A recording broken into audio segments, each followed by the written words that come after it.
Welcome to Hippie-ish, Yeah, it's our podcast relating to all things hippie shit. where we talk about life, God, religion, and philanthropy. Anything goes on our show, so if you're easily offended, this may not be for you. But if you're not, Hey, let's go. Let's go. Let's go. good morning. Good morning. If everybody just knew how many outtakes we've had just to get to this spot right now. We have not had our coffee yet. No, we haven't. We are in Montana, everyone. Beautiful Montana. It is It's beautiful. stunning here. It is so gorgeous. Yeah. We're on the front yard of some friends of ours. We'll introduce our guest here in a little bit to everybody. But yeah, you're going to hear some road noise, some traffic, maybe a few hummingbirds, definitely some bees. Yeah, I got bit 4 times yesterday. 4 times. Little TMI for everybody, but one time was right here on the hand. Where else did you get bit yesterday? One hornet bit me 3 times on my ass. I think, so My ass is itchy today. still today. So I think what happened was, I think it flew up the pant leg, Yeah. went up to the ass region, and And- bit once. And then when he bit once, he was like, yes. This is Montana gold right here. And then he bit 2 more times. And then I saw you were just like, can you reenact for us No, the sound I'm that you not. made? No. The It hurt. It the hurt highest really pitch bad. you've ever heard. Everyone's looking at me. Like, who's this girl? Oh, She she was- must be from California. Yeah. Oh, we got on a plane, we came up to Montana, and this, honestly, to me, is one of the most beautiful places on Earth. We get to travel a lot all over the world, really, but Montana is one of those spots where you take in this beauty, and it's stunning. Yeah, it is. It blows your mind. It is. It's I was looking just from the hotel, the mountains and all of the trees, and you can't help but just be grateful and just take it in, the creation around us and life around us. It is really beautiful. And California is beautiful too, but it's just different. Yeah, there's a bigness, right? Yeah.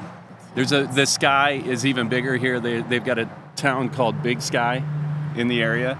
It is bigger here, but then there's a bigness about the topography and all of that. It is just so beautiful.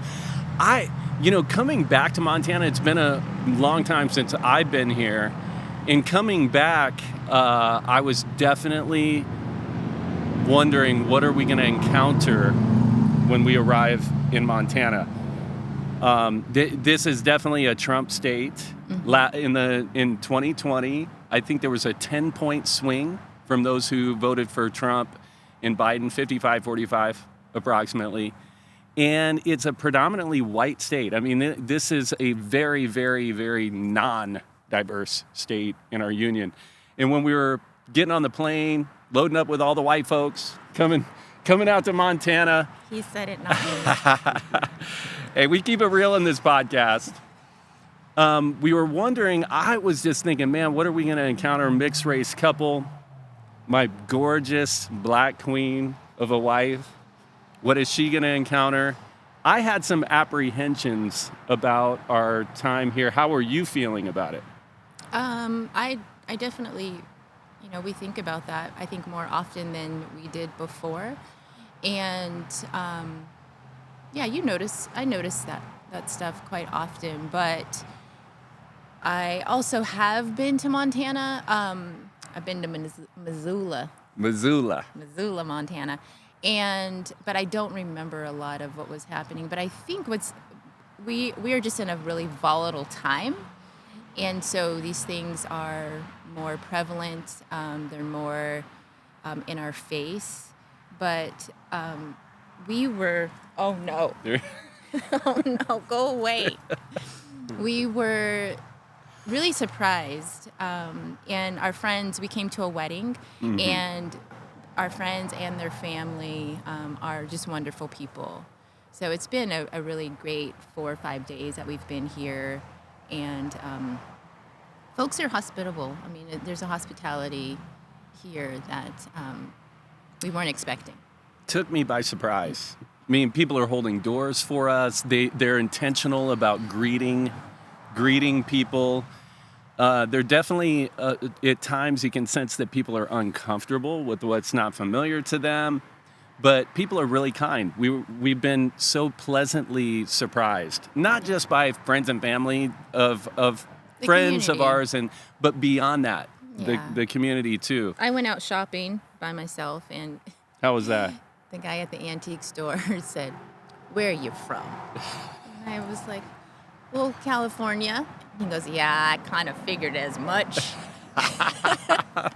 But he was, I guess I look like I'm from California, not You do. Montana. Yeah, you do. But you say Montana like you're from here. Montana. But yeah, his name was Dale. He was great. Yeah. Yeah. We've run into a lot of really, really cool people, and it's been great to be here. There is a lot of differences in how people think. We were at the wedding yesterday, and somebody had brought up DEI. Mm-hmm. And when that came up, there was a very, somebody was saying, hey, I took a flight out here, and the flight was great, and I've flown this airline, and it was great. And the guy quickly said, well, that's because they've got the best pilots. Mm-hmm. And he said, well, why do they have the best pilots? And he said, well, DEI. And then he goes, well, what's DEI? And then he said, well, diversity, equity, and inclusion. Don't you know about that? Well, he said diversity, and then you finished. Yeah. And then I finished. So he's like, oh, okay, these people know what that is. But he kind of thought in that conversation that diversity, equity, and inclusion was a bad thing that causes the best people to lose their jobs. Right. That's what he was saying. But I kind of think diversity is a good idea. I think so. I kind of think equality is a good idea. I kind of think inclusion is a good idea. How do you feel about that stuff? I agree. It's necessary for growth, for progress. We have made a great deal of progress in our country. We wouldn't be sitting here together if we hadn't. Yeah. But we have a long way to go. We do. We have a long way to go. And that's all I'm going to say about that. Well, I think people are fed, especially white people, are fed a narrative of fear, and we believe it. We buy into it that, hey, if you buy into diversity, equity, and inclusion, they're coming for your jobs, Right. and you're going to lose your jobs. And the best, like that man said last night, the best people for that job are not going to get that job. But let me paint a different scenario for everybody who's listening today. What if the best person for that job is not being considered because it's a good old boys club Right. that protects and isn't welcome to them? So what if we flip the script on that? What if the jobs get better? What if the best people are, because of diversity, equity, and inclusion, we allow everybody, the best candidates, to get hired? Right. That's the flip on this. And they're included then, right? Yes, we Because have to right be now intentional. There's exclusion Right. happening, and I think that's the larger picture, is that we are not trying to exclude anyone, but you want to include everyone.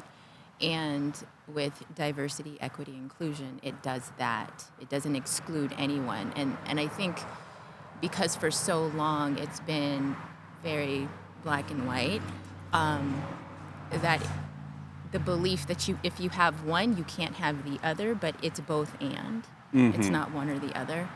And that's something that we have to learn, because I know that when I'm flying and I see our pilot, and maybe she's even female, I'm always like, oh, wow. I hope she's good. There is a woman. No. Well, you're not thinking that? No, I'm not thinking that. I'm thinking, wow, that's so cool that there's a woman. What do you mean? I'm kind of thinking I don't want to die, and she I hope she's good. That's not what I'm thinking. I'm thinking, oh damn, that's so cool. There was a woman flying our plane. This is a DEI flight. I'm thinking I don't want to die today. No, that's true. There, even in all of us, there's kind of that little bit of prejudice. Yes. Gender bias. Yeah, all colorism, all of these things. Ageism. Yeah, if we're honest with ourselves, there's a piece of that there in all of us. Yeah, we all have those isms. Oh, we do. Yeah. We do. Yeah. And that was a great conversation last night. It got us thinking, and I do believe that people are fed these concepts, and we buy into it because of fear. We think, oh, people are coming for our jobs. Mm-hmm. That's not the reality. We have to advocate. This is a hippie-ish podcast. We are all about advocating for love, advocating for what's good and right and just, all of that. So when you hear things that don't have that same core to it, you're like, no, we got to say something. Got to speak out. And I think this podcast is a platform for us to be able to do that. Today, we have a very, very special guest to me. I had the privilege of starting and running an internship program for young adults, did it for a very long time, but this particular expression of that internship program was in San Diego. And when we were there, I got to meet, at that time, a young man. Today, a grown-ass man. But I got to meet a wonderful, wonderful person by the name of Gyasi Redding. Gyasi was very talented. He was one of those guys that we were lucky to have in the internship program. And we traveled all across the United States doing school assemblies. We spoke to hundreds of thousands of students. Gyasi is one of our best communicators that we've ever had. In fact, with the guy, James, the wedding that we were up here for, I had in my mind that he and Gyasi would be great candidates to take the school assembly program when I stepped away. I always thought so highly of him, and I knew that Gyasi would do great things with his life, but I didn't know it would go to the depths that it has gone. Mm-hmm. I'm extremely proud to be your friend, Gyasi. I'm so proud to be able to journey with you in this degree of friendship. Welcome to Hippie-ish, man. So glad to have you on the podcast. Thank you. It's cool to be here. So good. We're in Montana. Isn't this crazy? Yeah, we ran into him at the wedding. Yeah, it's gorgeous out here in Montana. It really, truly, truly is. Gyasi, you grew up in San Diego. San Diego, yes, sir. Were you born and raised? Yep. What part of San Diego did you grow up in? So I grew up in what we call like the Southeast, which would be like the inner city of San Diego. Born and raised there. Lived there until I was 18. Then when I was 18, met this crazy white dude named Chad. And, changed my life. I was like, all right, I'm out of here. Packed up, left, and went to the internship. And, never looked back. We had so many fun memories, man. We spent a lot of time in a van. Yeah. We were on the road a lot. Yes. We met a lot of real cool people. We went to a lot of great cities.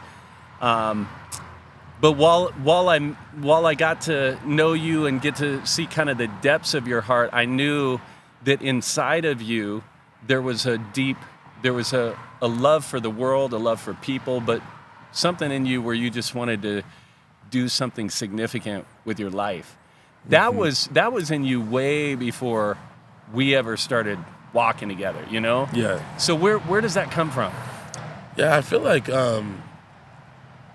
I've always noticed, like, I guess just an empathy, but even beyond that, like just a desire to show up for people, a desire to like be there for people when it mattered, in times of need, but in times of celebration. What's up, Kami? And just really like, just to hold people's hearts and protect them and to be there for them and really a desire for deep relationships that matter to me.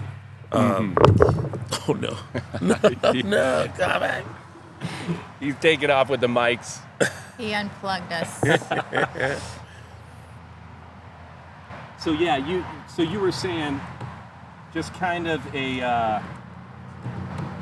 All right, are you back on? Yeah. Cool. So you were saying it was always in you, but where do you think that comes from? Man, that's a good question. I feel like as a kid, being the youngest kid in my family in particular, there wasn't, not that there wasn't love, but we weren't like very close. Okay. And like even to this day, like we're not like the closest family. I don't know. I have a lot of friends who I'm very close with their family. I'm not super close with my family for whatever reason, but I think I always had like desires that I feel like I guess didn't get, as far as like people showing up for me or caring for me in certain ways.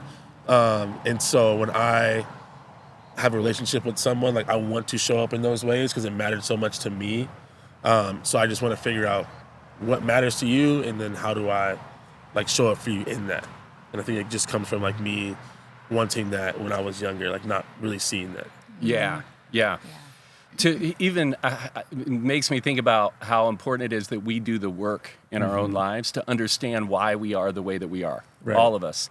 That's that hard work of unpacking to realize our traumas and our hurts, but also our strengths, like that.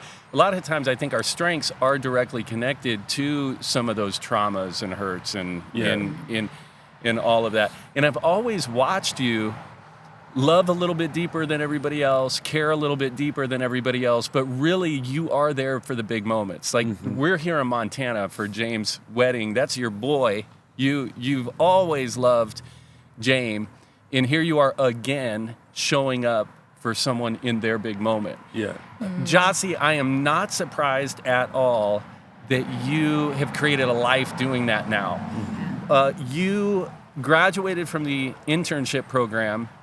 We're going to get to the part of the story in a few minutes that is so profound. Your work, there's probably only, I don't know, maybe a handful of people across the nation doing what you're doing, or maybe pockets around the nation that are doing what you're doing. We'll leave it as a surprise to the audience, but you left the internship program and you eventually started. Tell us the story on how you got to this place that you are and what that is. Yeah, so I left the internship and I was definitely very like just fired up to go and kind of do something, to get out and have an impact on the world. I think it was crazy being, 18, 19 and we're traveling around and really having this huge impact in all these cities across the country, which was really cool. It was an incredible experience. And then you come home and you're like just a guy. And you're like, okay, well, how do I make an impact now? I'm home now. I'm not, I'm not in West Virginia, and people are asking me to like sign shirts and stuff, and I'm like, that's worthless, but you can have it. But I'm home now. Okay, I'm just a guy, so what am I gonna do? And I was just, doing normal stuff, working at a yogurt shop. I was kind of just trying to figure out what to do. And Mark, who obviously you guys know, Mark, told me about this school in downtown, and he was like, hey, I know you kind of have some free time. The church was Mosaic at the time, I think.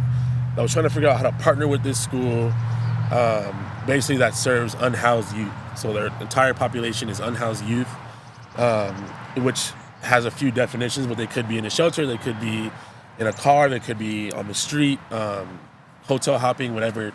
Our kids are in all kinds of kind of different situations, but they said, hey, why don't you go check it out? I showed up. I took a tour so I could get cleared to volunteer. I could take a tour and do some other stuff. But I remember telling at the time Mike Kern, who's like a big Young Life guy in San Diego, that I walked through the hallway. The first day that I went there just to take a tour, I walked through the hallway and I felt like I legitimately saw a vision of what I was supposed to do there. And at 20, that's like really scary. Yeah. Because I was like, I literally I'm walking up to the school day one, whatever, I don't even know what's going on. But I felt the weight of responsibility. But I really do feel like And at that time, I was like, very in church and all that stuff. So I really felt like God spoke to me in that moment and showed me what I could do there. Obviously, it was still up to me. But I felt like I was supposed to be there. And so I volunteered for the next, I want to say 7 months. They needed help with the PE program. I was like, great, I love sports, love PE. I figured it'd probably be like a high school thing. It was actually K-5. So I showed up and I was like, oh, I don't really want to work with little kids. But I'm here, and I just showed up every day. For 7-8 months, I just kept showing up. It takes a little bit for kids to trust you, and you guys know how that goes, but kids can be standoffish or whatever, treat you some kind of way to test you to see, okay, do you actually care about me? Are you going to keep coming back? Are you going to be here?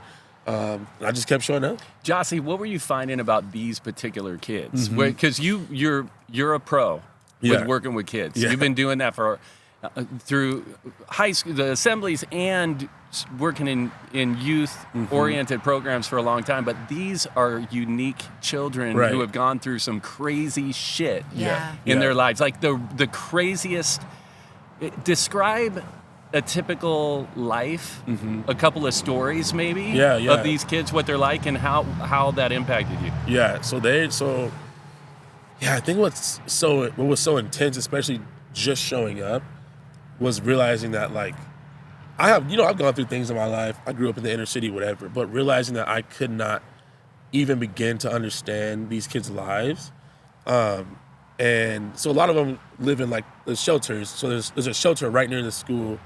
I think that one's Father Joe's, but you're in the shelter. So let's say it's you, your parents, and maybe 1 or 2 siblings, 2 to 3 siblings. A lot of our families are big. And you have maybe one room. So you're sharing a room, all your siblings and your parents. And they have things called bug days. So there's days where they got to spray down the whole shelter, make sure there's no bed bugs, whatever. So you got to get up super early in the morning. You pack up all your stuff. You got to get out. I think you can't return until the next day to do all the bug stuff, whatever. So you got to pack up you get up super early in the morning. You got to pack up all your stuff. And then you got to go to school, and you're just at school. With your you got all your stuff, or you got to leave it somewhere and hope that no one takes it.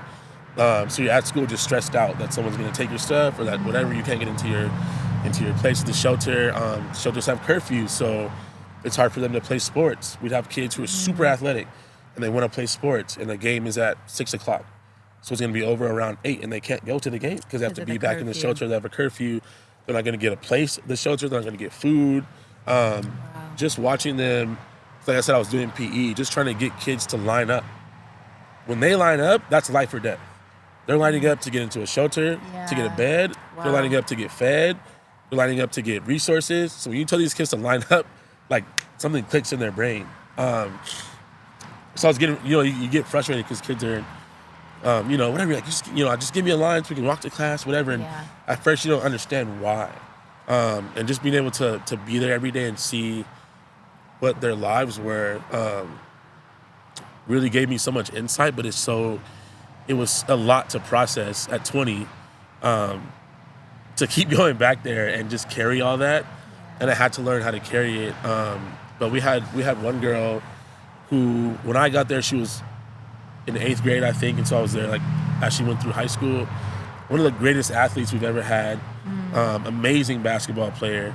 And just a really sweet girl. But for a long time, she was living in a tent. So she was just on the street in a tent. On the sidewalk.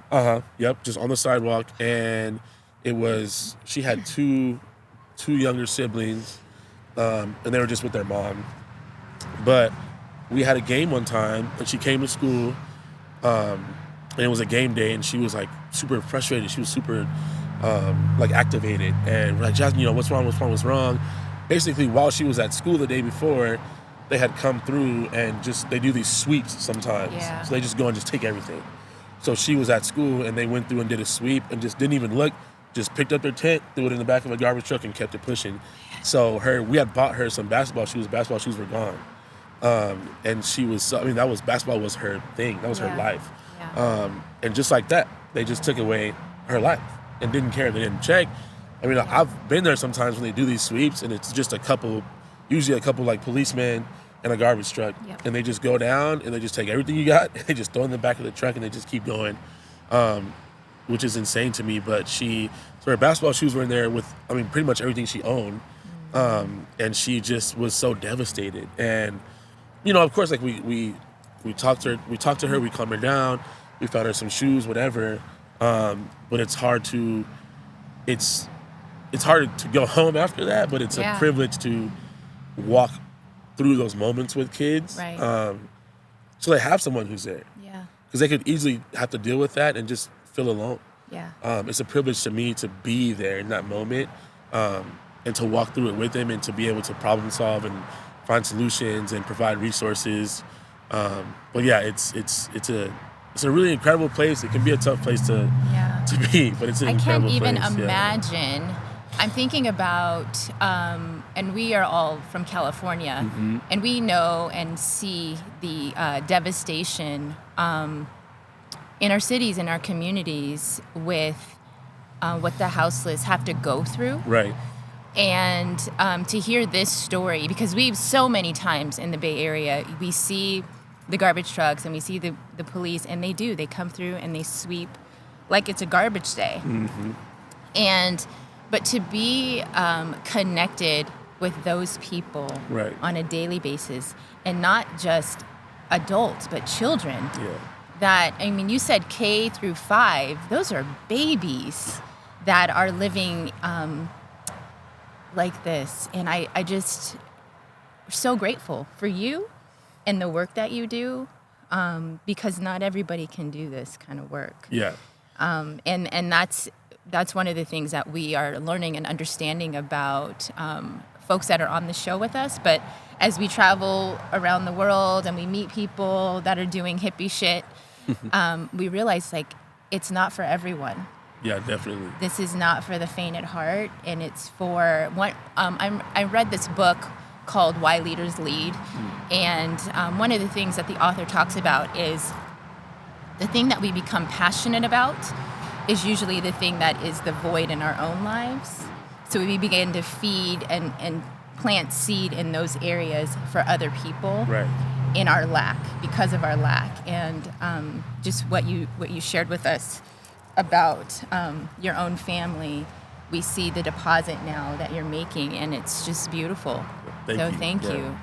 You guys keep using this term houseless. Before, years ago, everybody would call them homeless youth. So this term houseless, why are you using that term instead of homeless?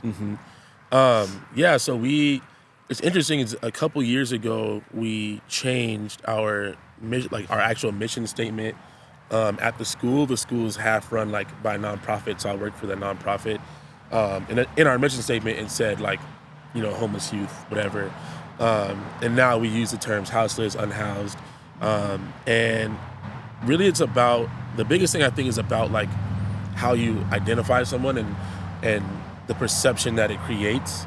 And the word homeless, I mean, I think especially in San Diego, because the unhoused population is huge, and naturally it creates conflict. Whatever, people don't want to, people are, especially in San Diego, people are coming from other places, so they don't want to see people on the street. Right. They feel unsafe, whatever. So I think the moment you say the word homeless, sorry, it's just there's a immediate association that happens, and we want to, at the school, we're trying to what's the word that I want? We're trying to promote the strength of our students and families, and empower the students and families. So yeah, we use the term unhoused, because whatever, unhoused is a circumstance. Homeless is more of an identity that people place on someone. Unhoused is just, it's a circumstance. It's not who you are. Wouldn't you say too that people have a home? It may not be what others have or Right. what they expect, but that tent on that sidewalk, that's home, right? When Yeah. you walk there, you feel safe. You feel to a degree. You feel familiar with that space. Your things are there, and that is your home. So to say that someone doesn't have a home, Right. homeless, is unfair. Exactly. Too. They may even be camping somewhere or in a shelter, but that is home, right? Right. Yeah, I've definitely learned that.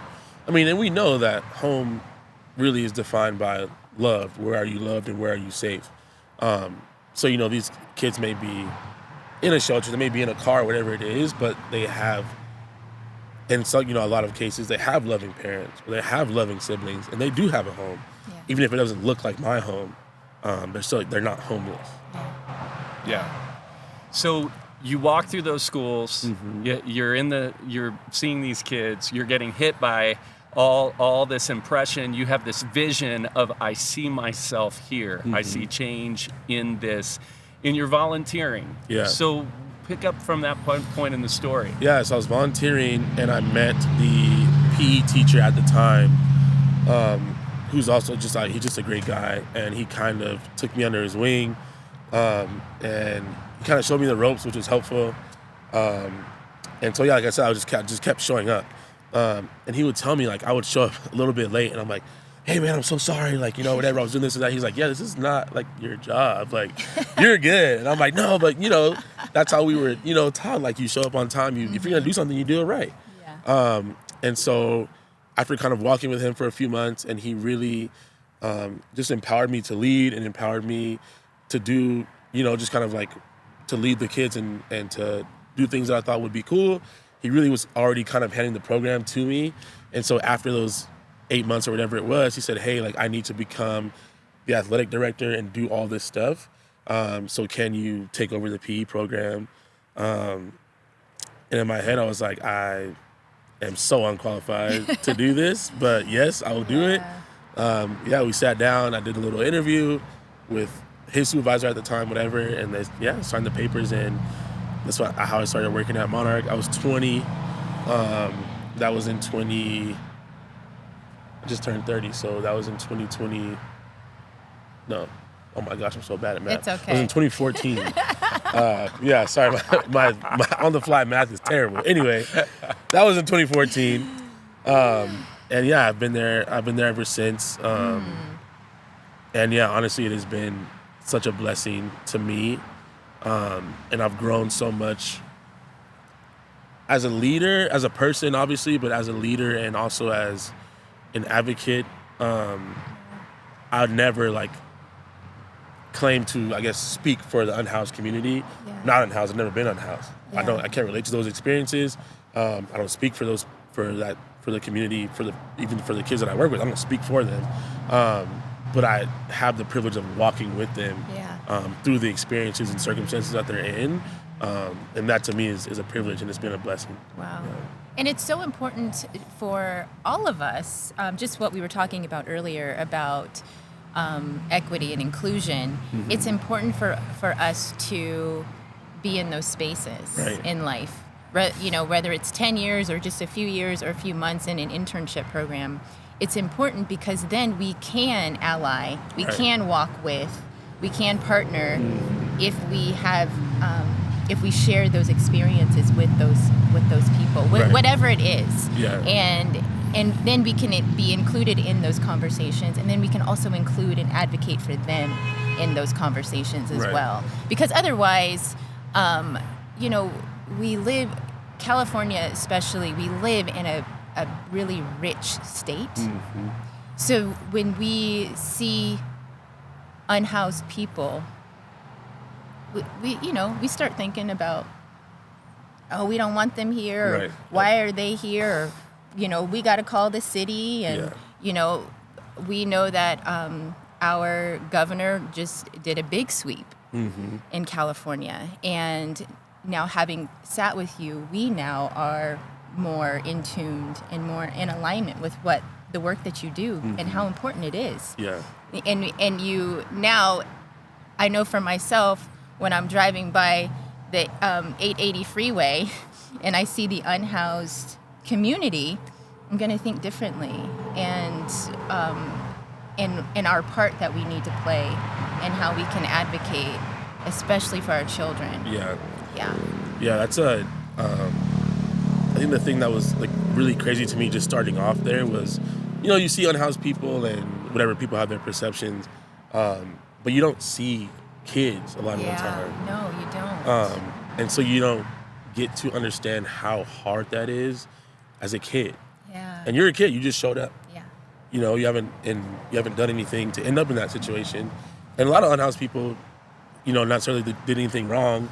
We always say like a lot of people are one bad day away from being unhoused. Oh, absolutely. You miss, a bill, and you get a car towed and whatever it is, and you're kind of just one. Right, I'm right there too. I don't. Yeah, yeah. I don't make a lot of money. I work at a nonprofit, so yeah, us too. I'm a couple bad days away from being out there. But I think for kids, it's like it breaks my heart. Like you're just there, and you just have to figure it out. Yeah. And sometimes your parents are present, sometimes they're not. Sometimes you're in a safe situation, sometimes you're not. But you're just there. You're just kind of along for the ride. But yeah, like you said, like you have to be there in order to then advocate. Yes. It's so frustrating to me sometimes when you get invited to certain things because people, you work here at this school, you do all this work, so come, we want you to do this, endorse this, or be a part of this conversation. They changed the law, I want to say that was last year, where basically camping on the sidewalk became illegal. Yes. Yeah. And they actually invited us. Which is some BS. Right. It's crazy. Yeah. And they invited us to basically stand somewhere or whatever and be in a photo op and endorse that. And we're like, do you understand what we do? Yeah. What are you talking about? Man, fuck off, basically. Yeah. Why? Yeah. No, it's so crazy. People don't understand. And I think that's something I learned being on the road with you, Chad, is just that you can be in such a different circumstance or background from someone. But when you get the opportunity to just see where they're at and where they're coming from, you can take that understanding and hopefully you grow, and your worldview just opens up. And I think that really prepared me to go and work at the school, traveling the country and being in places like West Virginia or places like South Dakota where we got to go onto the reservations and see what it's actually like to be on a reservation, to be a kid on a reservation and not believe that you really have any potential to do something. The suicide rates are so high there. Right.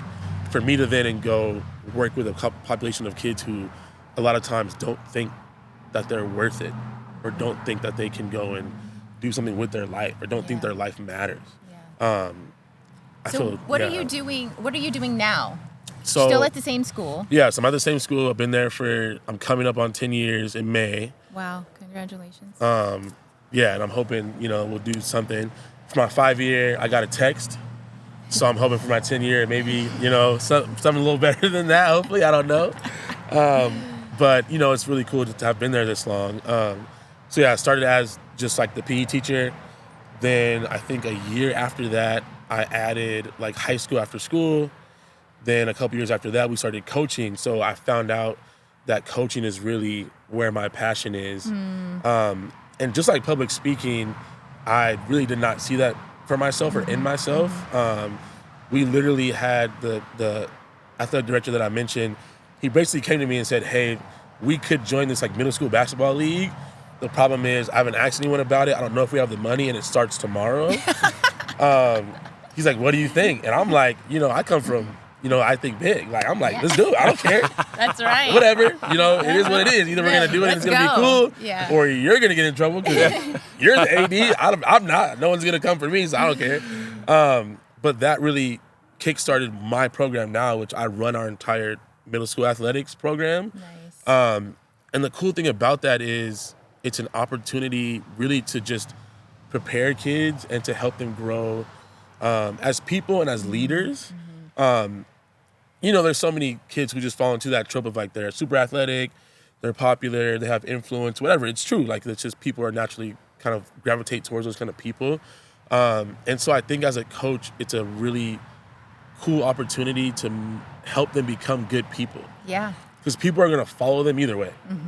So if you can help them be good leaders and who are actually going to take people somewhere positive, it's really nice because, they have the influence either way. If I never was at the school, if they never knew me, they have influence and people are going to kind of gravitate towards them and pay attention to what they do and say. But if they play basketball for me for 2 years and go into high school being thoughtful and kind and all these things, and I'm like, cool, I won. You did your job. I did my job. Thank you. Wow, that's so cool. And I have to also you mentioned, I think, and the nonprofit that you were leading, and all of these young men who you mentored so many years ago, and to see what they're all doing now, and the great work and the seed that you deposited. Good job, man. Ah, thank you. Good job. Thank you. It's beautiful to see and to be sitting here with you, Mm-hmm. and you're like, yeah, I met Chad when I was 18, 19 years old, and where would your life have gone? Yeah. Where would we be, you Mm-hmm. know? And it's so amazing to see that what you learned and what you took away. These kids are all a version of what you deposited. Man, thank you. Yeah. And thank you, Gyasi, for being the man that you are. Yeah. I want to give you those flowers because often the hardest thing about running those types of programs for anybody who is in nonprofit work, oftentimes you don't see the tangible result Right. of your work. Yeah. You invest your time, your life, your energy, your passion, everything that you have, but it can be very discouraging because it's not instant. You're not a builder of houses. You start 60 days later, you've got a structure and you're looking at it. It's different kind of work. And to have these moments 10 years later, to sit with you and to see the work that you are doing, but deeper than that, the man that you are. We knew who you were then, but to see what you've done with your gifts and your skills and what you're building with your life and the lives of people. Wow, man. Wow. That gives so much value to even the 10 years ago when you're wondering, man, is this working? Is this having the impact in people's lives? And you see that you've taken the things that you were taught and you ran with it. You grabbed everywhere in life, and now you're teaching others. So cool, man. Yeah. Very cool. So cool. Very cool. Yeah, it's cool. Like, it's cool to sit here, you know. It's cool anytime I get to hang out with you, hang out with Mark, hang out with Drew. It's so cool to like still be here.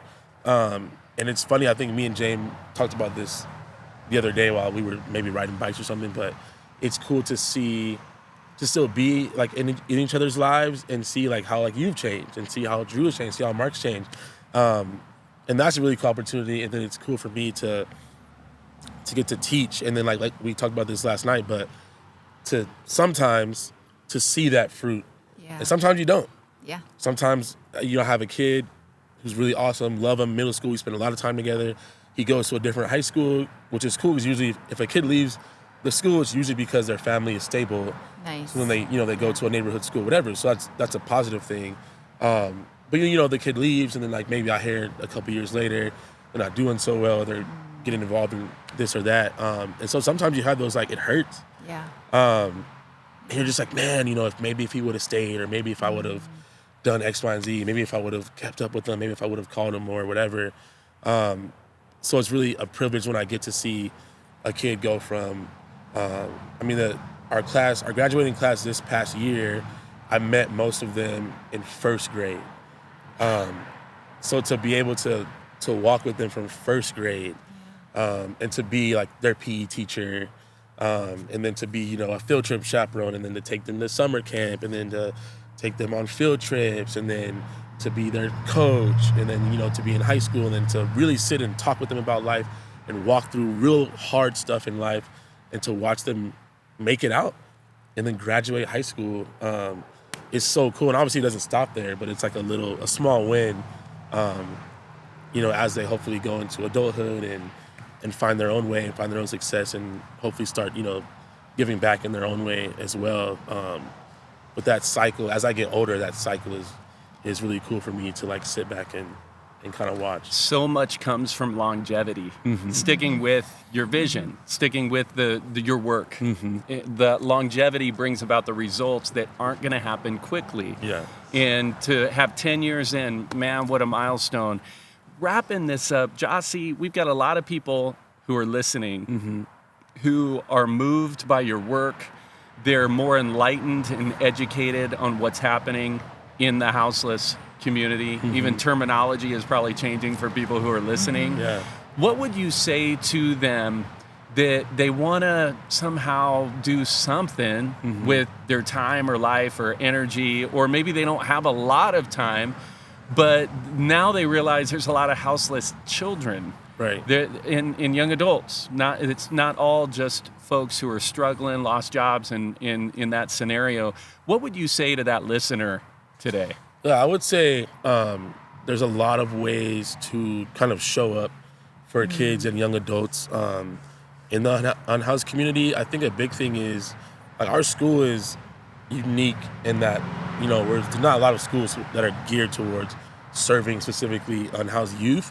But I think almost anywhere in the country you will find programs that basically walk with young adults who are either coming from the unhoused community or they're in the unhoused community, but kind of walking with them from like 18 to 25, just helping them adjust, helping them find jobs, helping them do all those things. And I would say a big way to show up is to maybe find one of those kind of programs and give specifically. I think a lot of times people give, like, have a good intention, like, I'm going to go downtown today and I'm going to like hand out sandwiches or whatever, which is cool. But I think just give intentionally and try to find an organization near you and find out what do people need. Right. It could be the wintertime. People need socks. People need coats, whatever. Women on the street, they need hygiene products. Pads, They're not safe. They can't. It's hard to get access to those things. So just give specifically. If you have time, go volunteer. Time is such an important thing, and it's such a game changer for someone in that circumstance. For someone to just sit with them and see them, and know them, want to know them. But everybody doesn't have a lot of time. But even if you don't have the time, just find out how you can give specifically. Find an organization maybe near you. But yeah, there's needs. So, Gyasi, we love you. Thank you so much. We're inspired by you. Yeah. We're behind you. Keep doing that hippie shit, man. Yeah. Let's I love go. You guys. I appreciate it. Man, what a life you're living. How can people follow you or find you if they want to get in touch with you? On Instagram, I'm just Gyasi. So just like the word just, and then Gyasi. Follow me on Instagram, and yeah. I love it. Thank you so Gyasi much. Redding, everybody, with the Monarch High School, loving on kids, man.